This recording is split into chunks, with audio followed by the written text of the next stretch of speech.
There's two of them. They're stain and sealer together.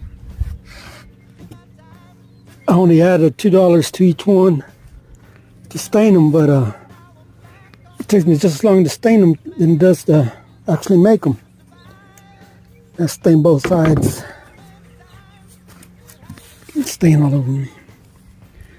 Yeah, once you get your custom shutters done, let me know. Appreciate you.